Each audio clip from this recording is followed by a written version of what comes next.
Morning show, and we have Vice President of K4CO Radio, William Robbie. How's it going? Good. Good afternoon. How are you? And how are you, Tony? Good. How you doing? Good evening, everybody. Yeah, everybody. We are here with Tony Meade, Colorado musician and singer-songwriter, and thank you for coming in. We really appreciate it.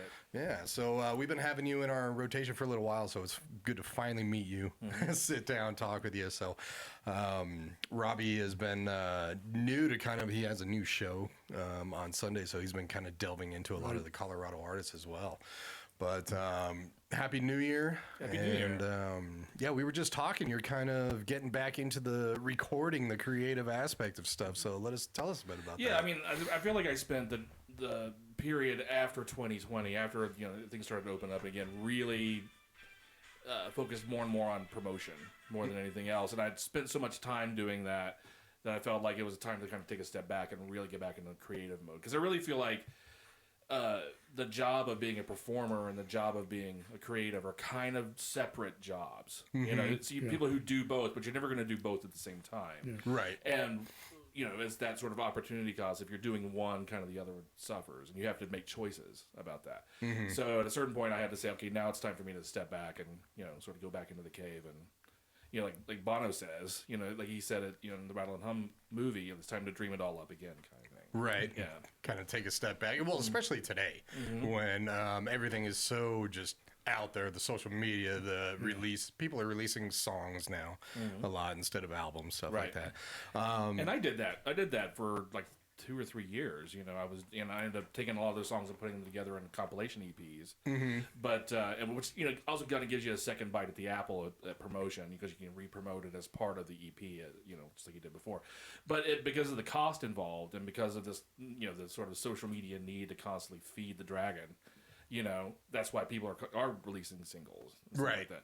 I kind of saw it as an opportunity to. Rather than think about things in terms of an album and having make sure everything works together and but to try different stuff. Mm-hmm. Like one of the songs, "A Walk in the Sun." I'm going to put horns on this, or I want to do an alt country song. Right. Some stuff I hadn't really done that I wouldn't necessarily fit in with one of my full albums. Or whatever. You do have a lot of versatility, I must say, going through your library, and. Which makes me ask. I mean, did you grow up in a musical family? Not really. My mother was a gospel singer, but never in any way kind of professional. It was like just sang in the church kind of thing. Gotcha. So not really, not in the sense of like this is a thing that people did. It was always something that people did on the side or as a hobby, or it was just. But it was never, nobody really pursued it. So having said that, my older sister is a theater professional and has been her whole life. So being exposed to being in that world, that's how I got into music, because I got into music by doing musical theater.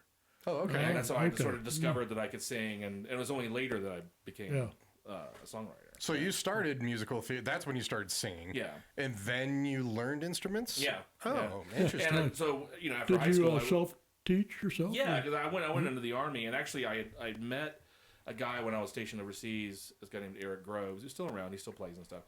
And he was maybe a couple years older than me, and he was a singer-songwriter. Mm-hmm. But he was just a soldier just like me, but he wrote original songs, and he played acoustic guitar.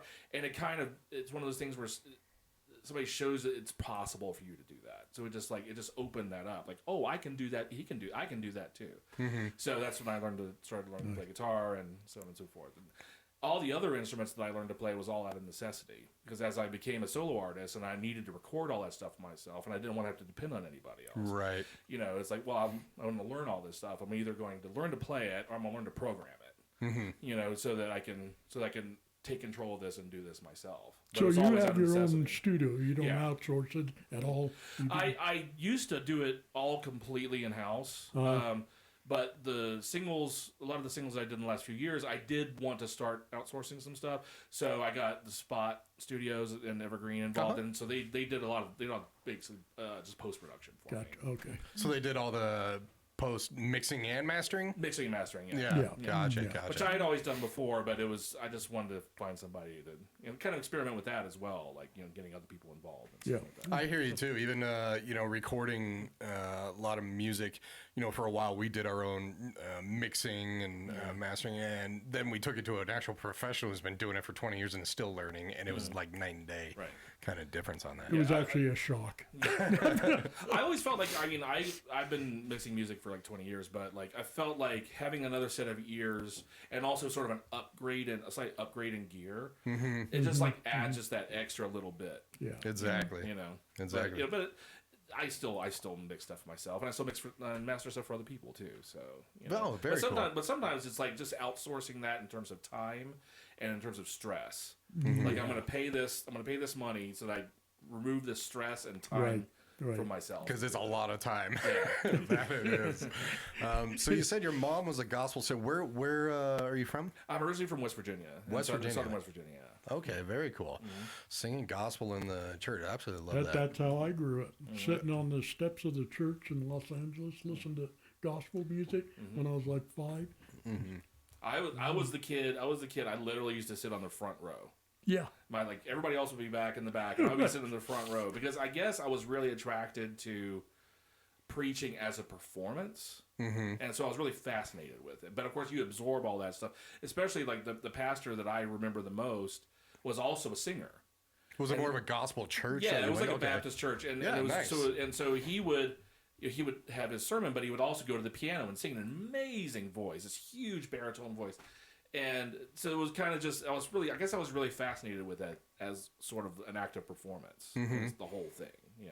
Gotcha. Yeah. When you first started writing, you started writing while you were overseas, stationed overseas? A little bit. More once I got out of the service and started playing in bands and stuff. Okay. And I really kind of came into it once I moved here. So I was like sort of mid-20s, which is kind of late. I always joke, like with everything in my life, I'm sort of a late bloomer. So I really kind of got into it in my mid-20s. I didn't feel like I really had anything to say, and I didn't really understand that the best way to say something is to just say it, not try to figure out a flowery way to say it, and to just be as direct as possible. Because I came, obviously I have a lot of influences, but one of them I grew up with and came into the music world with was punk rock. Right. And it was just this purely direct, 3 chords and go. Yep. And that opens things up because you don't have to overthink it. You can just do it. Yeah. And of course, also discovering the Beatles too. The Beatles is like the education in songwriting. Exactly. Actually, I just heard an interview, a taped interview with George Harrison, and he was talking about advice that he had gotten from John Lennon when he started being a songwriter in his mid-20s and like the middle of their career. And John said to him that if you start to write a song, you need to finish it then, not wait. Because by the time you come back to it, you're going to be in a completely different state of mind. You're going to be, and it's not going to be a coherent thing. Like you need to finish it now. That's interesting. Yeah. That's pretty hard, especially if you get that block right there. It's like, okay, I have a verse, but I can't even go from here. Right. So you try to do that a lot with your writing. I try to do it at least with the music. Okay. To have the chord structure and the melody set. Yep. So that at that point it's filling out the details. Right. You got 5 different moods in the song. Right. Well, I never thought of it that way. Then it's a Queen song at that point. Exactly. Well, we do have a few of your songs that we were going to play during the interview. Do you have a particular one you wanted to start with? Let's start with Beautiful Child. Yeah, you got it. Tell us a little bit about Beautiful Child. So Beautiful Child was a song that I wrote during the lockdown, and it was basically about one of the things that I'm also really into is a lot of nerd culture, and I go out and do talks at conventions about Tolkien's work and stuff like that. And it was this idea that during the lockdown, a lot of people sort of, had to rely on movies and books and music and all this stuff that they like to sort of get through and sort of like escape into this other world because they couldn't escape in the real world at that point. So that was the impetus behind that song, was saying thank you to people who create stuff so that you have a place to escape to. Very cool. Yeah. Very cool. So when did this one officially get released? This one got released in 2021. 2021. All right. Well, we will be right back. Here is Tony Meade, Colorado artist, with Beautiful Child on K4CO Radio.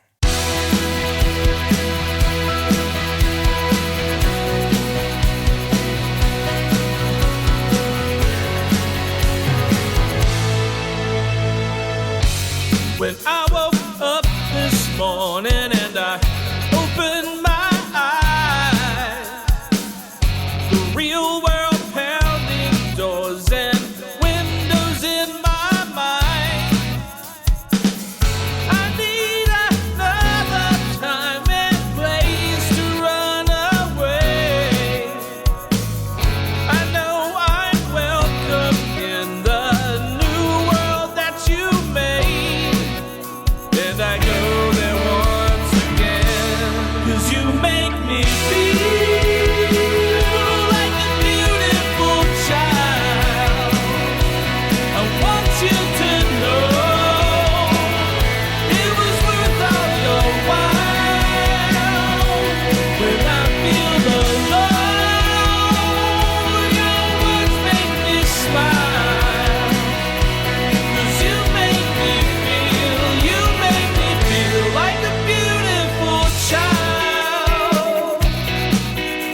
I want you to know it was worth all your while. When I feel the love, your words make me smile. 'Cause you make me feel like a beautiful child. And you make me feel like a beautiful child. I want you to know it was worth all your while. When I feel the love, your words make me smile. 'Cause you make me feel like a beautiful child. You make me feel like a beautiful child. You make me feel like a beautiful child.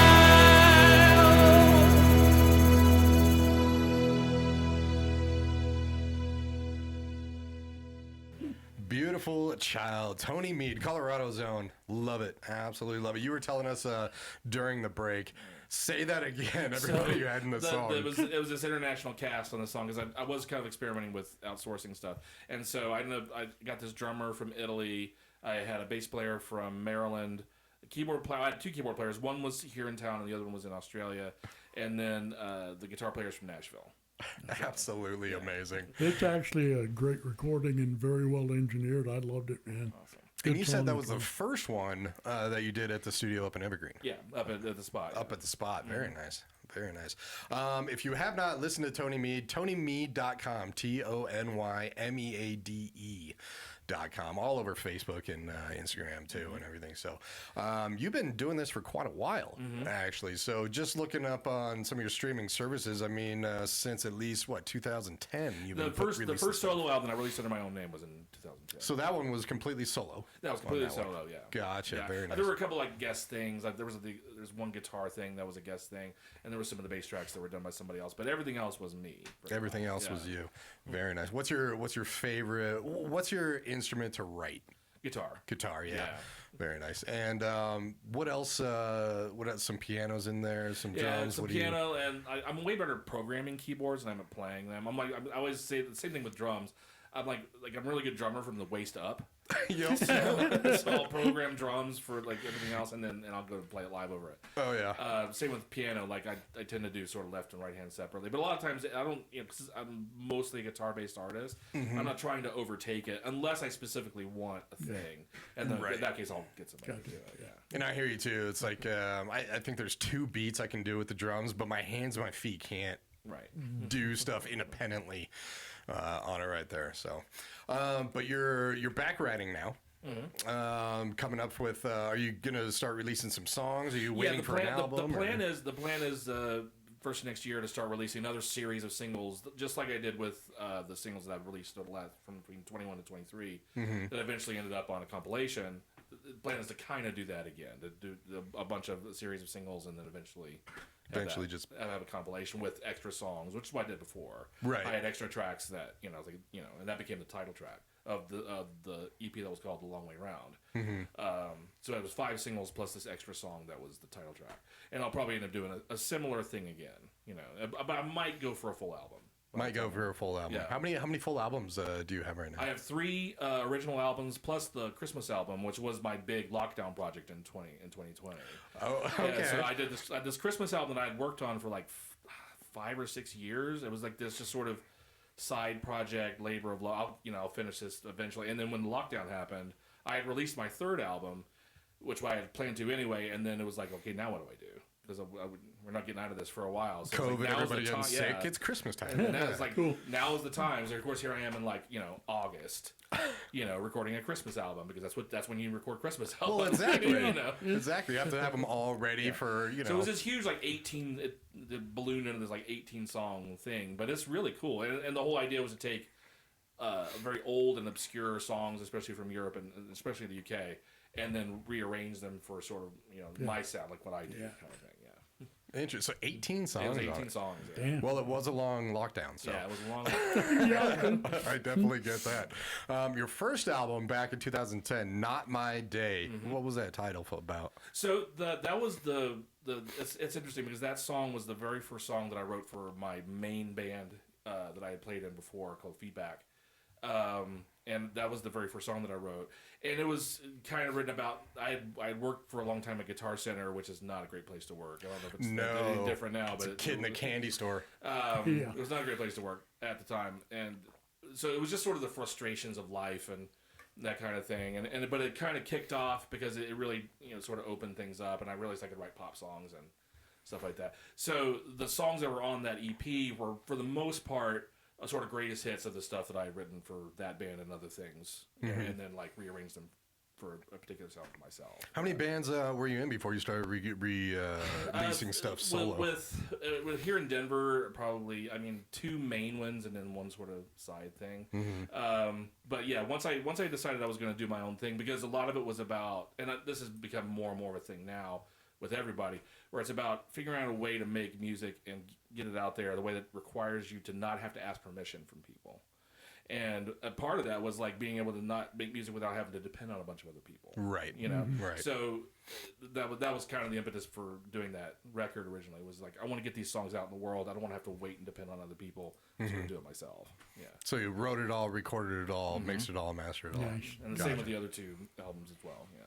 Very nice, very nice. And yeah, actually one of my favorites is from that first album, so we'll be playing that a little bit later. But you also have Won't Stop Singing. Right, this is the second one. Yep, and then Turn It Around. Yeah, and that was the song that was the album that I released first in 2020, because that was originally scheduled to come out in 2020. Okay. And then it was after that I was like, oh, what do I do now? I never really got to promote it, because I put it out, and they had to kind of wait around and see what, I wasn't really able to go out and like promote it live. Exactly. And so it's like, I guess I got to really lean into the whole online promotion thing if I'm gonna do anything with it. Do you play a lot live? I've taken a little bit of a break and just focusing on primarily the open mic that I host, and also I'm putting together some events for other people. But like I said, I really wanted to take a step back right now to focus on writing. And I'm glad that you brought that up, because I wanted to talk about that. You throw an open mic at Mozart's in Denver, and that's the off Cremeria Street. Cremeria Street. Tell us a little bit about that. So it's a monthly thing. It's supposed to be the first Monday of every month. We've only had to move it once, actually. This past December we moved it. But it's first Monday. It's primarily an acoustic thing, and the whole reason for starting it was to find another way to support local original music. Of course, people can play covers or whatever, but that was to give more people an outlet and to kind of build a community and stuff too. So, gotcha. It's been really fun. Very nice, very nice. How long you been doing that? So I started in March of 23. So almost 2 years now. Almost 2 years now. Very nice. What days every month on it? Is it set, or it's first Monday. Whatever first Monday of every month. Okay.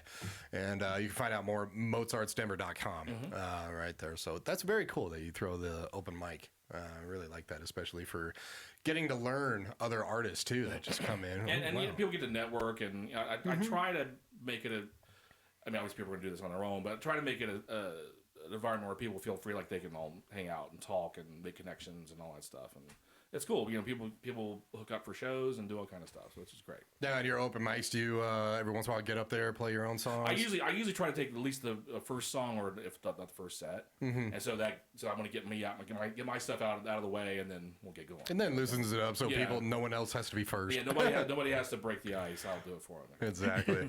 The last release that you did was 2023 Odds and Ends EP. Right. Tell us a little bit about that. So that was another compilation EP of the reason why it was called Odds and Ends. It was the sort of, I called it the musical misfit toys of my career. Like I said, I get involved in a lot of nerdy stuff. So there was a lot of the nerd rock stuff that didn't really belong with the other stuff. So there was like 2 songs that are based on Game of Thrones. There's a couple of things that are based on Tolkien. There's my original Christmas single, which is actually the first standalone single that I released, called A Dive Bar Christmas Eve, which is about my first Christmas in Denver, that I got snowed in to the Lion's Lair on Christmas Eve. Really? Yeah. Oh, I love the Lion's Lair. And I've had a bunch of people tell me, like, this is now my favorite Christmas song of all time. And there was like a couple of covers of there was a cover of a local artist on there who gave me permission. So it was just a bunch of random things, but it was like I need a place to put all these in one place. And once again, it's that sort of second bite at the apple. I get to actually remaster them all and put them all back out in this form, and so there's another way for people to find stuff, kind of thing. Very nice. Yeah. Man, snowed in at the Lions Lair. I like it. Me too.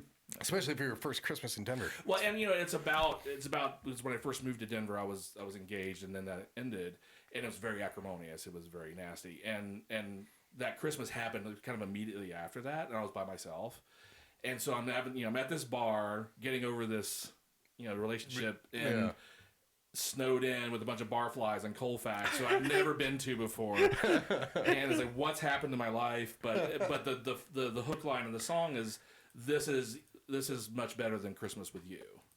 Ooh. I prefer this to Christmas. Wow. So, that's why people like it, because it's kind of bitter and.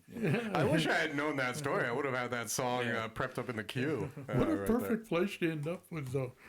Right. No, really, you couldn't have picked a better place for what you were doing. Yeah, exactly. Exactly. All right. Well, we got a couple more songs. What do you want to play next? Well, I think you like Black and Blue, so we could probably play that. Yeah, actually, so this is one that really grabbed me. I love the build-up in it. I love the voice in it. Tell us a little bit about Black and Blue. So Black and Blue was written at a time when I was going through a breakup as well. A different breakup. But it was actually written for a female friend of mine who was also going through a breakup. And I was kind of trying to say all the stuff to her that I kind of needed to hear. Mm-hmm. And the other idea, I was trying to write some songs with other people's voices in mind. So I really wanted to write a song that was that's why it's in such a high key. It's in D major, which is really high for me. But it was written because I wanted a female artist to eventually record it. Oh, okay. And I even had Sheryl Crow's voice sort of in my head. Like that was the voice I was kind of going for. But so that's basically the story, was that trying to tell somebody else all the stuff you need to hear.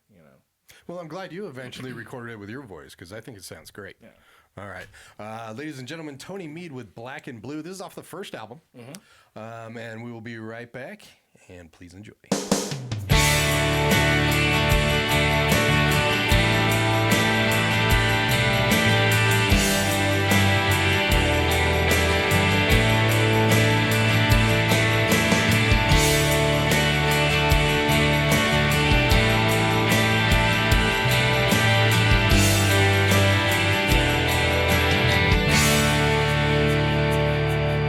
A brand new car, a brand new place, or a brand new pair of shoes.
Meade. For those of you just joining, we have Tony Meade in the studio right now. Thanks again for coming. Oh, yeah. I absolutely love it. And this is my favorite part of the job is, just being able to talk to Colorado artists. We have so many wonderful talent. And you've been around for a while, so especially with the Mozart's Denver open mic, you probably meet a lot of talented, wonderful artists. So that was off of the very first album, Not My Day, released in 2010. And you were saying that I never really thought about it, but the verses, especially the beginning, starts out with some distortion. And I really like how you said you wanted it to sound like you're on a phone call or something from exactly. a distance. As if you're, there's this distance and you're trying to tell somebody what you think they need to hear. But the funny part is what you need to hear. That's why the chorus then opens out into that big thing, because you're really kind of talking to yourself at that point. And that's the build up in that open chorus that just made it really pop for me when I first heard it. I was actually listening to Kind of Vague Radio, our show from 9 to 10, hosted by Rob and Andrew, and I was just driving around, just throwing it on, and you're just, when I'm driving, it's like meditation. You just get kind of lost, driving is just second nature. And then suddenly that chorus picked up. I'm like, whoa, who is this?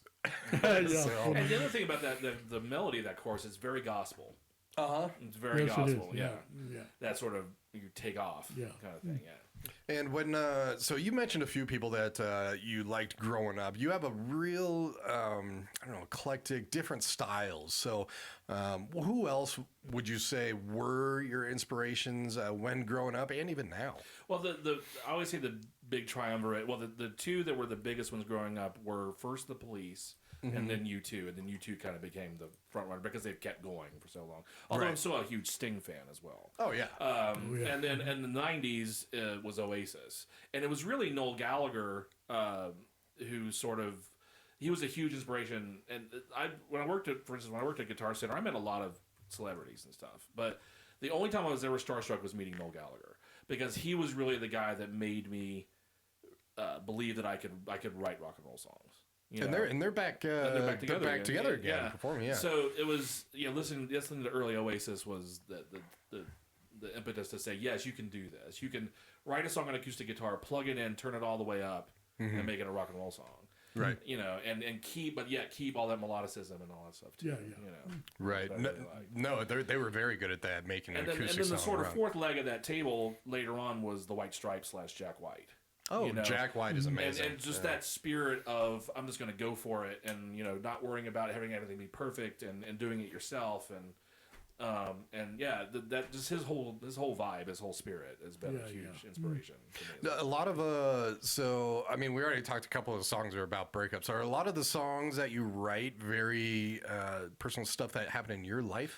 For the most part, yeah. Okay. But also trying to kind of universalize that to a certain degree. And I always kind of say that it's actually based on a quote from somebody who's really important in early psychology. But they say the most personal stuff tends to be also the most universal, because then you've stripped away all the identity stuff and you're just down to the human being.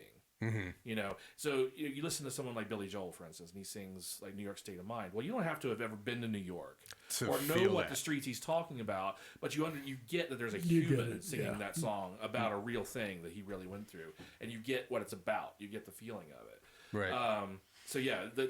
That trying to find the universal stuff in that personal stuff is kind of where I tend to live. Yeah. And I definitely feel like my voice lends itself to melancholy. And part of that is coming from listening to singers like Sting, singers like Bono, who are very good at that sort of melancholy thing. And you change it up a lot too. I mean, there was a Denver Westward back in 2021 taking on some alt country. Right. So what kind of got you into switching up and trying a little bit of country? Well, that was the song kind of lended itself to that, and I was like, well, some people will say, well, if you start to sound like something, you gotta pull it back and blah, blah, blah. I'm like, no, just go for it. Like, if you're gonna go there, go there. Right. So I actually had a friend of mine play steel guitar, which is my least favorite instrument in the entire world, but it just seemed like it needed it. To play or to listen to?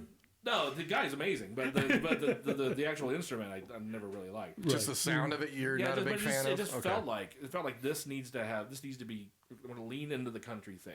Right. Yeah. And coming from where I come from, it's the world of country music. Yeah. So exactly. it's like let's just go back to the roots and just go for it.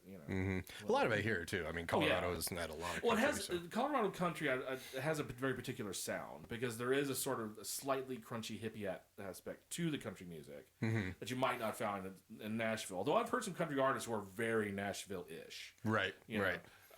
But yeah, so like it was like let's lean into that, and and a lot of people really like that song. It's all right because it's another kind of breakup song, but it's about the sort of flip side of breakup, the sort of upside of it.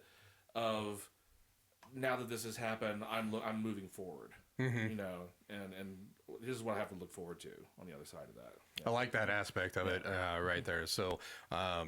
Yeah, I was just looking at that Denver Westward, and it sounds when we had it submitted in here. I mean, you sent us the music. It was hard for me to say that this is the same guy, right. Which is what I love. Which about is what it. John, the guy who did the article, said to me on the phone. Yeah. He's like, "Well, you have her all over the place," and I'd send him like some of the, you listen to some of the Christmas stuff, which is like there's a lot of medieval and Renaissance music going on in there, and he's like, "I can't." It's like, well, that's the whole thing, and like. Because once again, one of my favorite artists in the world is Sting, who's another person who doesn't want to be tied down to a genre. Right. And that's something I always admired about him. So he's just willing to try stuff, willing to experiment and get out there. Exactly. Do you enjoy country music? Listening to country? I like some country music. I like typically older country music, more traditional country music. The more pop stuff, I'm not super into. The Cash, the Haggard, and also a lot of the more alt country kind of stuff like Jason Isbell, Chris Stapleton, like those kind of guys who are just feel like they're still in that in the heart of what country music is supposed to be about, even though they're not really considered country artists, or at least not mainstream country artists. Yeah. Stapleton is just absolutely it's amazing, insane, and Jason Isbell. But so yeah, I was gonna play "It's All Right" if that's okay, since that's the song that we were talking about. Going forward, when you are you're saying you're creative again, gonna write some songs. What genre are you kind of going to? At this point, I decided that because I have so many songs that need to be finished, it's funny because you just kind of go where it goes. So there was a song that I wrote earlier called 21, which was supposed to be maybe a little folky, ended up being a punk song. Because it being played so fast that it just lent itself to that. There's a song I just recorded demo for last night called. The title's up in the air. I love that. But it's called The Contradictions of Love, and it's all about these sort of like contradicting expectations that you have after you break up with somebody. And you have a lot of breakup. There's a lot of breakup. That was supposed to be like a Jason Isbell sort of country song, and that's what the melody is. But when I went to record it, it came out very sort of Cars/U2. Okay. So you just kind of, at that point, once again, it starts to sound that way, go there. Just do it. Yeah. Exactly. If something starts to sound very dancey, go there. It doesn't matter if you're not a dance music producer. Make a dance track the way you would do it, and it won't sound like anybody else. It'll sound like you doing that. I love it. I like that right there. All right, so this is the one Denver Westward wrote about, the countryish one, where I listened to it just like, this is the same guy? Seriously? Up right here, Tony Meade with It's All Right. We will be right back in the studio.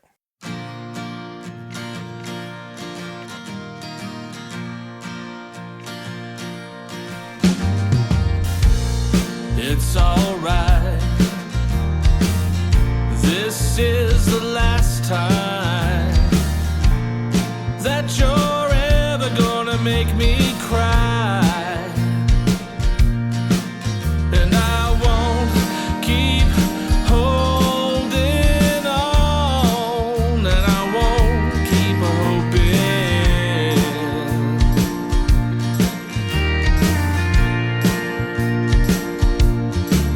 and I can't be behind if I just keep on moving.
skies won't be forever blue. They're clear today.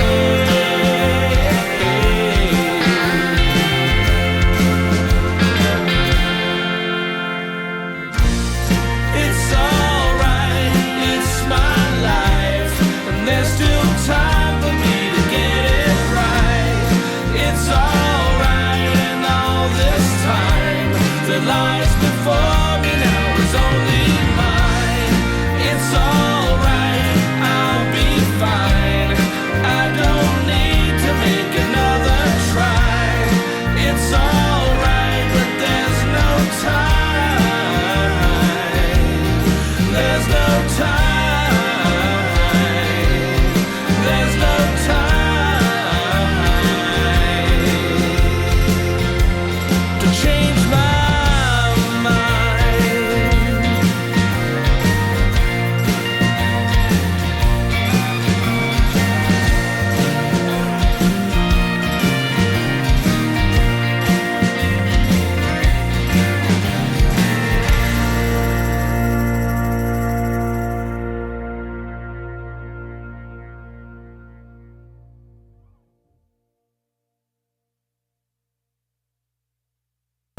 We were kind of talking about it while it was playing, and so it's not a breakup song, really, which is kind of cool. You said it was actually a song written about the breakup of the band. Yeah, it was inspired by that, and sort of the emotions of that. But I realized that that could be applied to kind of any separation, any kind of, whether it's the end of a friendship or the end of a band or end of a romantic relationship or people who fought with their family or whatever. You know, the time when you separate from somebody, you have to find something to sort of hold on to, like the future, like, you know, this is the idea of like, yes, that happened, but I'm going to be all right. It is going to be okay, and I'm going to go forward, and I'm not going to be left behind by anybody because I'm going my own way. Right, exactly. Yeah. And then the bridge in there, which we kind of talked about too. Bridges are kind of hit or miss, especially with different styles of music. I love bridges, personally, and that bridge right there kind of switches it from the country a little bit. It makes it a little more pop, a little more classic rock. And also, I felt like, because I was actually imagining the idea of somebody moving and having that sort of descending bridge chord progression, was just this idea of travel, of moving on. You know, so and it pulls it out of that 1-4-5 sort of country thing and takes it somewhere else for a little while. Yeah, love it. Yeah. Very first song, I was reading a little bit of your bio. The very first song you ever sang in front of other people is very interesting. The Impossible Dream. The Impossible Dream, yeah. From musical. Where did you sing those? That was when I started out doing musical theater. That was my audition song for the first show that I did. So How the first old show were that you? I did, I was 17. Okay. Yeah. So even among those people doing theater in high school, I was still like the late bloomer. I was still coming in sort of at the end of that. And it was funny. I remember going to that audition, and you know, people knew me and stuff, but they didn't. I never sung in front of anybody. I didn't think I could, and so me singing kind of felt like I was faking it to a certain degree. You can't fake it, but you kind of feel that way. Fake it till you make it. It's kind of like the imposter thing. You know, people call imposter syndrome now. And so I remember going to the audition, and you know, I'm in there, and all these people have been in musical theater for like, you know, 2 years, 3 years, whatever, and they're all warming up, and they got all their routines and all this stuff, and I'm just like, and I go and sing the song, and then I come back to the dressing room, and these guys, it was, you know, men and, you know, boys and girls separated, come, and all these guys looking at me like, who are you? Like, where did you come from? And then later, the lady who was the musical director sent me a note, and when I got the part, and said, where have you been hiding for the last 3 years? And it was like this whole world sort of opened up. It's like, oh wow, like this is a whole thing that I can do. And so the Impossible Dream was really important to me, both as that song and that incident, but then especially as I've moved on in my life, like it's become thematically very important to me. And I only just found out when I did the covers EP that I released at the end of last year, at the middle of last year, called The Impossible Dream. That it's actually my sister's favorite song of all time. and I had no idea. It's a beautiful song. Yeah, it's a great song. Just it was just surprising that was the very first song that you sang in front of people. And so you didn't really, though, you sang a lot of musical type stuff until you went into the military and then picked up the guitar. Right. So guitar is your main instrument. That's your baby. Yeah. I love it. And it's interesting now because of the time period that I was in the service and the way I grew up. There's obviously all the music that I mentioned before, but at the time when I was in high school, the stuff that everybody was listening to around me it was The Cure, and it was the Smiths, and it was Dead Kennedys and that kind of stuff. Yeah, and especially the wonderful '80s.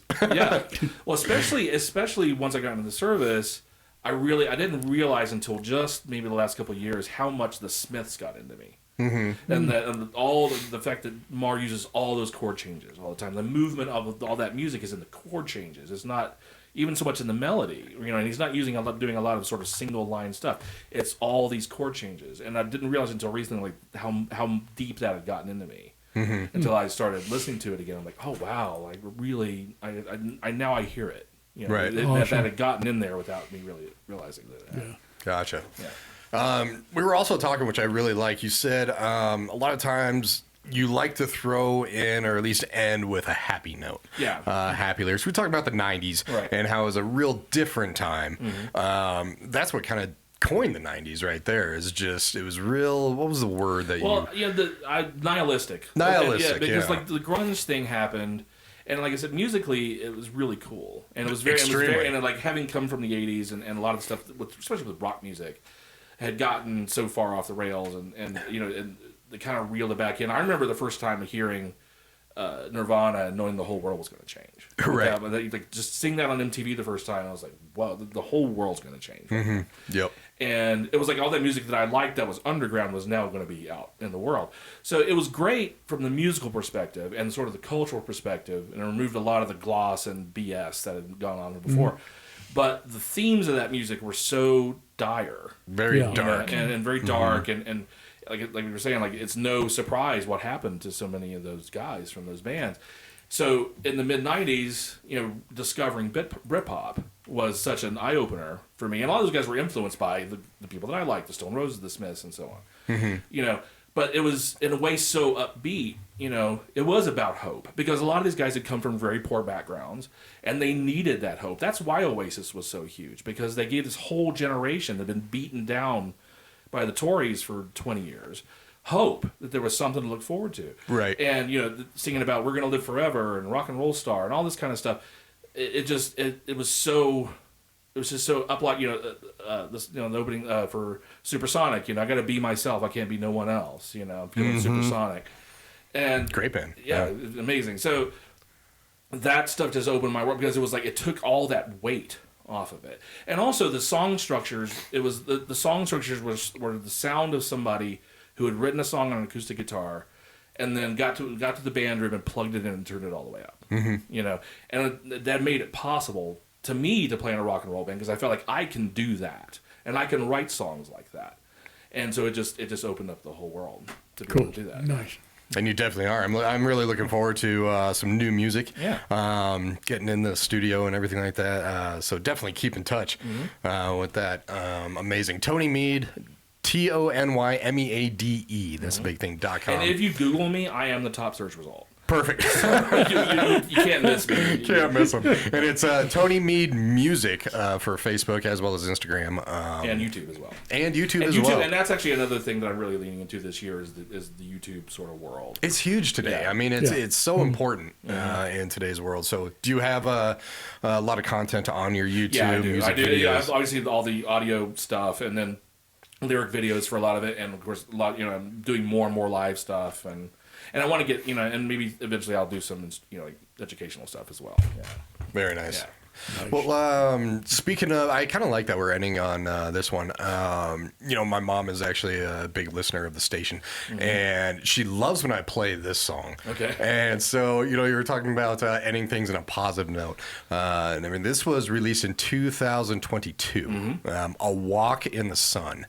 And I love it. Again, it's different. I mean, I love how versatile you are. So tell us a little bit about A Walk in the Sun, because this was right post COVID was kind of dying. And it was another one of those COVID songs, and it's another song about escape, and about, it was literally about, getting outside and getting out in the sun and not being stuck in your little room, and because the walls can close in on you and you can fall into that hole. Right. And so a lot of it was sort of getting out and looking forward to the day when people could be back together and so on and so forth. And musically, I was thinking about lots of Beatles stuff, but especially things like All You Need Is Love, stuff, and stuff like that. So the chord progression is very in that sort of vein. So once I sort of hit on the all you need is love thing, I was like, I have to have horns on this. And the original melody is what would eventually become the horn part. Was this the first song that you put horns into? Yes. Okay. Yeah, and that horn player was actually a guy from Australia that I hired, and he did all 3 horn parts. I sent him the basic melody on in chart, and then he arranged that for a 3-part. Oh, okay. So it turned into a horn section. So awesome. And then he actually wrote the bit that's in the bridge, but the stuff that's in the sort of gaps is this. I can't wait to hear that. Yeah. Definitely. Well, we've been sitting here talking with Colorado's own Tony Meade. Man, thank you very much for stopping by. Thanks for having me. I love it. Of course, don't be a stranger, and really looking forward to some new music. Excellent. And Tony Meade. Look him up, Tony, Meade. We're going to end it with this great song, A Walk in the Sun, and then we're going to get back to our regular scheduled programming. So thank you again, Tony. Take care. Tony Meade, A Walk in the Sun. Have a good one.